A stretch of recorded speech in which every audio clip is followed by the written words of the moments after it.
Hello, my name is Daniel McCarthy. I'm the Director of Cocktail and Beverage for the Iconic Collection. Welcome to the Duke. All right, now we will be making for you the Vieux Carry Me Away.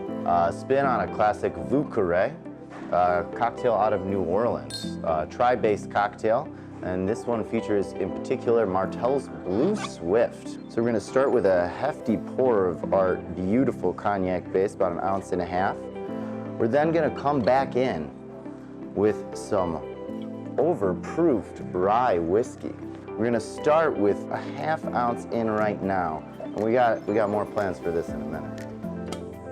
Lastly, our favored and favorite classic sweet vermouth, century-old formula, Carpano Antica, since about the mid-17th century. That's how you know it's good. It hasn't really changed that much.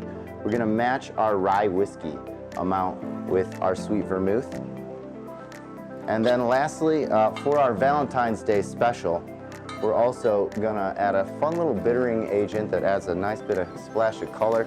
Keep it Italian too with a little Campari. Get a little hint of color in there. There's no need to shake it up. So what we're gonna do, we're gonna give it about 40-odd so rotations. Nice clean strain. And we're actually just gonna roast that orange right over top. Extinguish the fire real quick. Enjoy. Vieux Carry Me Away.